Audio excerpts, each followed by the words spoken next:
The Atlantic night is never truly calm. It only pretends to be quiet, hiding whatever moves across the surface like shadows. Far out on the horizon, a string of faint lights flickers, then disappears. Not stars, not a lighthouse. These are lamps deliberately covered, uncovered only enough for sailors to see one another. Only enough to keep the line from breaking. And then, from that darkness, a whole monster takes shape. Not a single ship, but a convoy. Heavy wooden hulls loaded with cargo, pushing forward in silence, sails breathing like giant lungs. You can hear the groan of rigging, the whistle of wind through masts, the sharp salt in the air clinging to skin. Out on the edge of the night, another vessel follows. No lamps, no silhouette offered to the sea, only the steady hiss of water splitting at its bow cold, controlled like the breath of a hunter holding still. On deck, every gaze is fixed in the same direction. They do not need to see everything. They only need to be sure of one thing. This is the Silver Fleet. Dawn is still hours away, but for the men stalking in darkness, dawn is a blade with two edges. If light arrives too soon, the convoy will spot danger and tighten its guard. If the night lasts just long enough, one sharp turn, one mistake in formation, and a fortune can change hands on open water. Imagine what sits inside those dark holds. Not ordinary cargo, but heavy barrels and sealed sacks, locked chests, stamped records proof of an empire's wealth. Silver and gold, precious goods from the New World. For Spain, this was more than trade. It was lifeblood. Money to pay debts, fund wars, hold power together. And because it mattered so much, the ocean craved it. But the Silver Fleet is no naive convoy. They know they are being hunted. They know these waters are filled with men who live by waiting for a single moment of weakness. That is why they do not sail alone. They sail in formation, under escort, under discipline, under strict rules. Do not break the line. Do not run alone. Do not let any ship fall behind. Only one problem. The ocean does not respect human rules. Tonight, the enemy is not only the shadows following behind. The enemy is also the wind, the current, storms that can rise without warning, bad water that can slow a heavy ship in minutes. And in those minutes, history often turns. Do you know why Havana appears in every story about the Silver Fleet? Because Havana is the rendezvous, a lock on the Atlantic Gate. Ships from different ports gather there, wait, and then depart together like a single great body at the same time, on the same heading, hoping that numbers will make the hunter hesitate. But a hunter does not need to bite the whole herd. He only needs to disturb it. He only needs to separate one ship from the line. And sometimes, he only needs to wait for the wind to shift. That is why tonight's story is not simply pirates attacking merchants. No. This is an imperial-scale hunt, where every decision has a cost.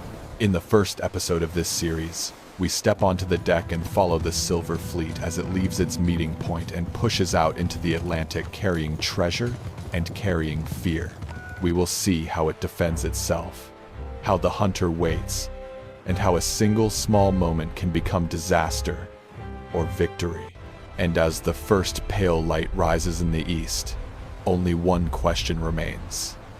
Who truly owns the ocean tonight?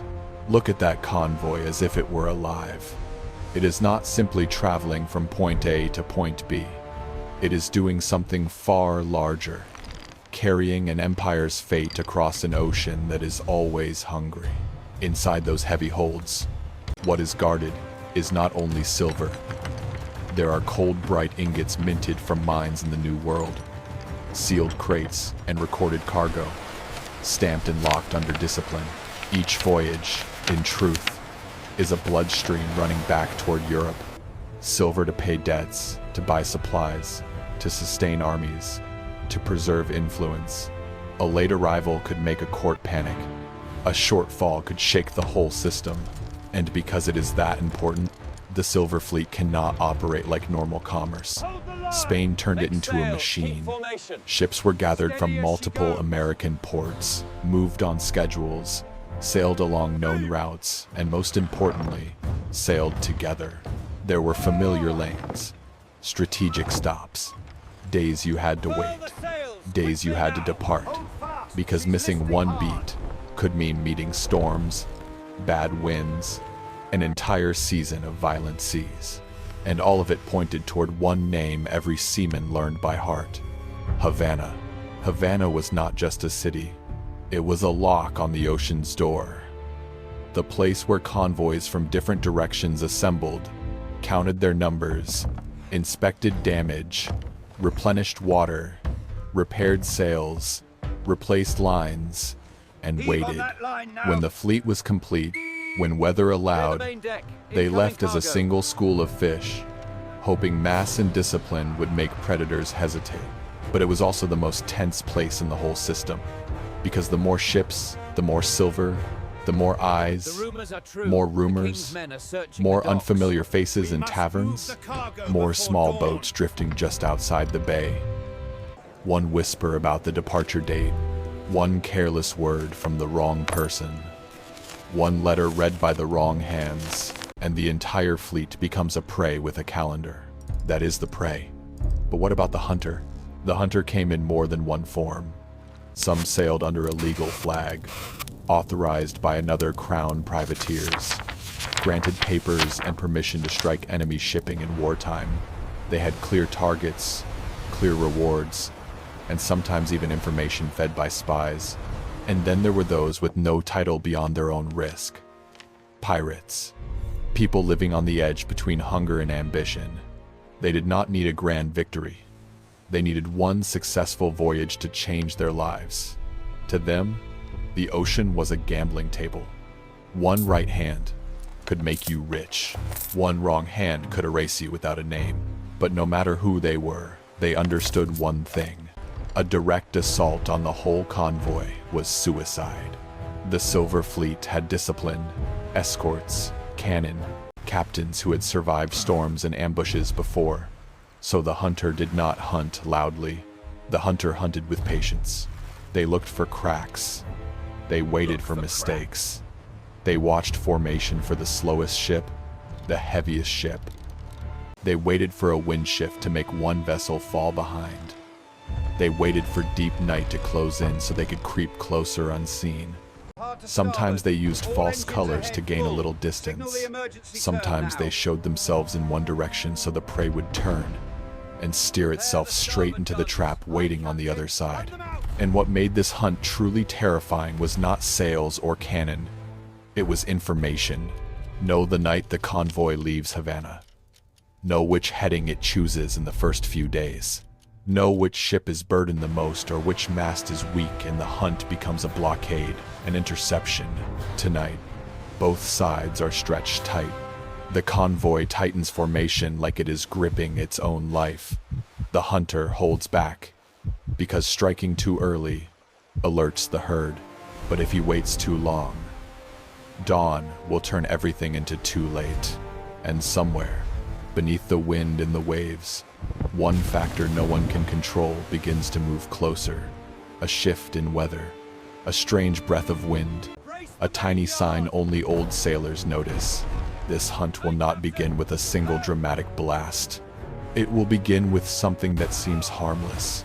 A sail slackening, a ship falling a fraction behind, and a shadow in the dark, finally accelerating. The Atlantic is still dark, but it is no longer silent. Small gusts slide across the surface, raising thin ripples like fish scales. Low clouds drift in, hiding part of the sky. And in that half-light, the Silver Fleet becomes clearer not by shape, but by rhythm.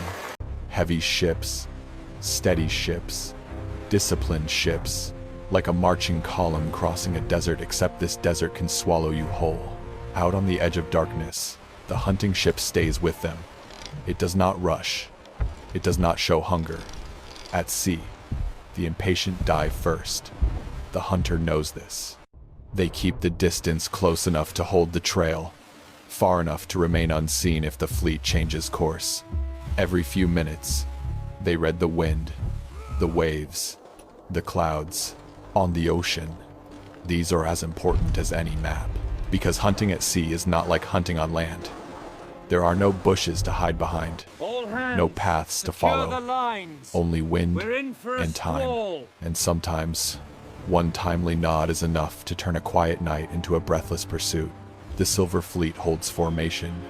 Escorts sit like iron claws guarding the flanks. The heaviest cargo ships sit in the center, the safest place. Their rule is simple. Stay tight. Follow signals. Do not let anyone split from the group.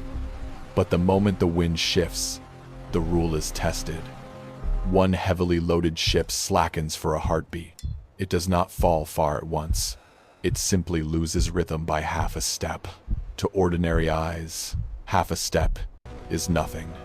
To a hunter, it is the sound of a door opening. On the hunter's deck, no one speaks loudly. Movements are small. A hand on a line, an eye on the wind, a palm on the rail to feel speed through vibration. The captain does not need a shout. A glance is enough. The ship turns slightly, rides the wind to gain speed, then adjusts again, letting the hull glide clean through the swell. They are doing the most dangerous thing in any sea hunt, closing in. But closing in does not mean charging straight at the prey. At sea, you must close in silently. Pull too much canvas, and you create noise, wake, and white water that betrays you. So the hunter advances with practiced restraint, inch by inch, breath by breath, as if the ocean itself is helping hide their approach. On the silver ships, the watches begin to strain their eyes into the dark. They do not see clearly, but they feel it. At sea, the sense of being watched often arrives before sight. Signals start to move faster. A covered lamp blinks and dies. Another answers. The formation tightens. The gaps shrink. But the tighter you pack, the easier you tangle when something goes wrong. And something goes wrong exactly as the ocean likes. A sudden crosswind sweeps in. Not enough to become a storm, but enough to make the heaviest ships sway and lose rhythm again. Now it begins to drift behind like a stretched link in a chain. If the fleet slows to wait, the whole formation weakens. If it leaves the ship behind, that ship becomes prey. In that instant, both sides understand the hunt has entered a new stage. No longer just shadowing, no longer watching from afar. Now decisions must be made. The hunter chooses the plan they have rehearsed in their mind for days. They do not strike the convoy's core. They strike the edge. They target the ship losing rhythm, because if that ship is cut from the group, everything happens too fast for the convoy to recover. The hunting ship increases speed by a notch. The wake lengthens slightly. Lines tighten like bowstrings. Dark sails fill, heavy and quiet in the night. On deck, preparations begin for an encounter at sea, but still, they keep silence. Even a single metallic clink could be enough to sharpen the prey's alertness. The convoy reacts. The nearest escort turns, not to chase the hunter away, but to slide between hunter and prey, forming a screen, applying pressure. It is like a guard dog stepping into the doorway to show the prey is not alone. For a few short minutes, the ocean becomes a moving chessboard. Every ship is a heavy piece, slow to turn, slow to stop. Everything depends on wind, and the wind, almost mocking both sides, shifts again. Suddenly, the hunter is pushed off angle. Only slightly, but enough to ruin the perfect approach. If they force it, they risk being dragged into rougher water where the hull bounces and loses speed. If they pull away, the golden chance slips with the night that is fading. This is the moment every hunter fears. The moment days of patience are threatened by something you cannot bargain with. Weather. The captain looks east. The sky is paling. Dawn is coming. If light spreads across the sea, positions and distances become clear. The convoy can organize defense more effectively. The hunter loses the advantage of darkness. So a choice must be made right now. The safer choice is to take the quick meal, stay locked on the lagging ship, apply enough pressure to slow it further, and force it fully out of formation. Then even when daylight comes, the ship is isolated and an isolated prey belongs to patient hunters. The bolder choice is to go big. Disturb the edge so the whole convoy must shift, then search for a second crack, a third crack, like panicking a whole school to catch more than one fish. And, at sea, ambition walks hand in hand with danger. One wrong beat, and the hunter can be squeezed between the prey and the escort. Then, the second twist arrives, not a roar, not a collision, but something that tightens every chest. A thin veil of sea mist drifts over the surface, like a wet cloth thrown across the water. Not thick enough to blind, but enough to distort distance and direction. In mist, a ship can seem near when it is far, seem to cut across when it is actually drifting aside. Thin mist, shifting wind, rising dawn. Three forces squeezing the hunt like a vice. The captain understands. This is not about who is stronger. It is about who stays colder, who keeps a clear mind when everything turns gray, who gives one correct order instead of 10 wrong ones. So, the final decision comes. The hunter does not charge the convoy's core. They lock onto the heavy ship, forcing it farther from the group, pulling a single link out of the chain while keeping enough distance to avoid being drawn into the escort's reach. On the prey's deck, the captain fights to rejoin formation. But every turn costs speed. The more the ship tries, the slower it becomes. The slower it becomes, the farther the convoy pulls away. And as the first clean line of sunlight lifts over the horizon, the truth becomes unavoidable. The heavy ship is alone, not completely abandoned. The convoy is still ahead, and escorts are still turning back, but at sea, being separated by even a short distance is enough to create panic. And panic is what ruins plans. The hunt has reached the final threshold. Treasure is close, but time is running out as daylight spreads. Safety lies in withdrawal, in waiting for another chance. And between the mist and the dawn, one question hangs. Will the hunter settle for a sure victory, or step one notch further, turning tonight into a story the ocean itself will remember? The moment arrives without a dramatic roar. It arrives as a discomfort in the air. The wind angles again. The sea forms slanted lines of swell, and the heavily laden ship loses rhythm once more. Just once, but enough to open a gap between it and the convoy's core, like a crack in stone. On the ocean, that crack is the most dangerous invitation of all. The hunting ship stops holding back. It turns decisively and cuts across the lagging ship's path, forcing an immediate choice. Hold course and accept the block, or turn away to escape, yet turning away only separates it further, throwing the formation behind it into confusion. On the prey's deck, the shadow is now visible, no longer a vague smudge, but a hull moving with intent. Watches shout warnings, their voices shredded by wind. The captain signals with hands and flags, motions drilled for moments like this. Lines are hauled, masts grown. The ship tries to gain speed, but the weight in the hold makes it feel as if it is dragging stone beneath the water. The hunter knows exactly that weakness. They do not need to smash the hull. They do not need chaos. They need to take away the one thing that matters most at sea: the ability to run. So they choose the method of cutting breath. They focus on sails and rigging anything that controls speed. If sails tangle, if lines weaken, the heavy ship becomes a near stationary target in open water, and a near stationary target becomes an invitation for the next step of the hunt. But the convoy responds. The nearest escort swings in, not to chase the hunter head on, but to slide between them and create a shield, like a guard stepping forward to say, "This prey is not alone." For a few minutes, the sea turns into a moving chessboard. Each ship is a heavy piece, unable to turn on command, unable to stop on command. Everything depends on wind, and the wind, almost playful, almost cruel, shifts again. The hunter is pushed slightly off angle. Not much, but enough to ruin the perfect approach geometry. If they insist, rougher water will make them bounce and lose speed. If they pull out, the golden chance will vanish as the night fades. This is the moment every hunter fears. Days of patience threatened by what cannot be controlled weather. The captain looks east. The horizon is whitening. Dawn is arriving. Once full light spreads across the sea, positions and distances become clear.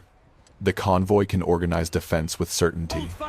The hunter loses the cover of darkness, so they must choose. Now, the safer choice is to take the quick bite, stay on the lagging ship, apply pressure until it slows further, and force it to fall completely out of the line. Then, even in daylight, the ship remains isolated, and an isolated ship is prey for patient hunters. The bolder choice is to go big, disturb the edge enough to force the entire convoy to shift, then hunt for a second crack, a third crack, like panicking a whole school of fish to catch more than one. But at sea, ambition carries risk. One wrong beat, and the hunter could be trapped between the prey and the escort. Then the second twist arrives, quiet, chilling. A thin mist slides across the water like a damp veil, not thick enough to blind, but enough to distort distance and direction. In mist, a ship can seem close when it is not, seem to cut across when it is actually drifting away. Thin mist, shifting wind, and rising dawn, three forces pressing the hunt in a tightening vice. The captain understands. This is not a test of strength. It is a test of coldness. Who keeps a clear head when everything turns gray? Who gives one correct order instead of 10 wrong ones? The final decision is made. The hunter does not drive into the convoy's core. They lock on the heavy ship and force it to separate completely, inch by inch, pulling one link out of the chain while keeping enough distance to avoid being drawn into the escort's reach. On the heavy ship, the captain tries to rejoin formation, but every turn costs speed. The more he tries, the slower the ship becomes. The slower it becomes, the farther the convoy pulls away. And as the sun finally lifts a pale line of light over the horizon, the hard truth appears. The heavy ship is isolated.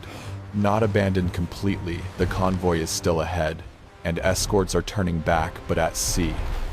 Being separated by even a short gap is enough to create panic. And panic is the thing that breaks plans. The hunt has reached its last threshold. On one side, treasure is within reach, but time is slipping away as daylight floods in. On the other side is safety. Withdraw. Wait for another opportunity. And between the thin mist and the newborn sun, one question hangs in the air. Will the hunter stop and secure a certain win?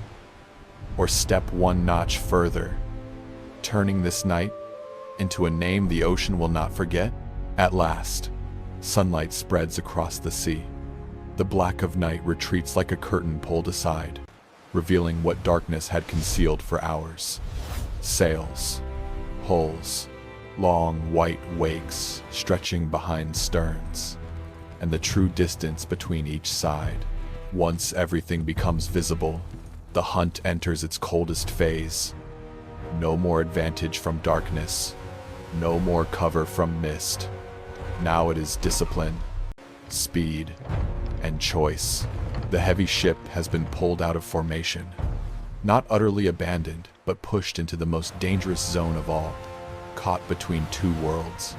Ahead, the Silver Fleet tries to keep its rhythm intact. Behind, the hunter stays close like a shadow, near enough to apply pressure, far enough to avoid being pinned by escorts.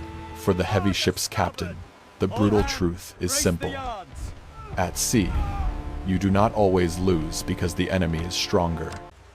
Sometimes you lose because you are heavier, slower, and one lost beat is all it takes for the ocean to side with the hunter. He does the only thing he can: call the line back together.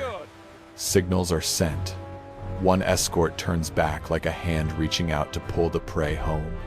But every time an escort turns back, the convoy ahead must adjust, slow, and reshape distance.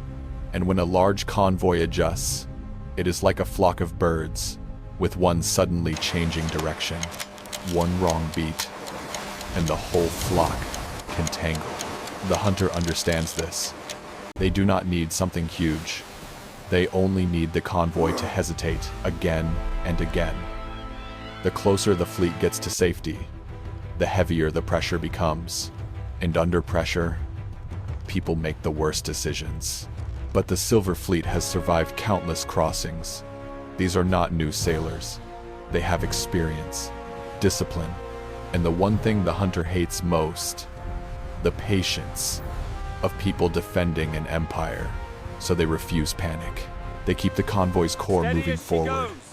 They allow escorts to turn back on safe arcs close enough to shield, close enough to warn without breaking the entire line. No wild turns, no chaos.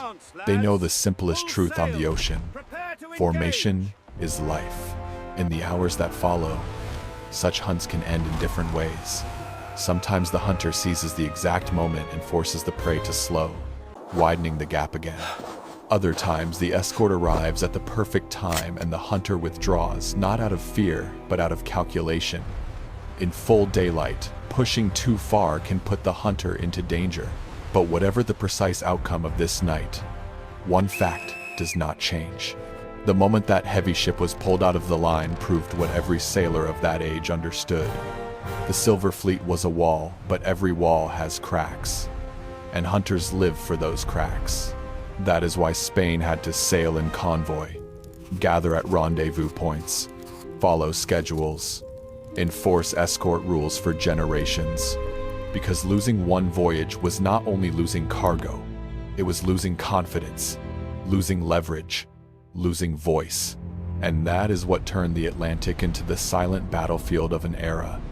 Not only through the famous wars written in school books, but through these repeated chases again and again, quietly shaking the map of power. But this is only the first episode, because some hunters were not satisfied with separating one ship. Some dared to hunt the whole herd. Some dared to strike the point an empire trusted most. And when that happens, a hunt is no longer just one tense night.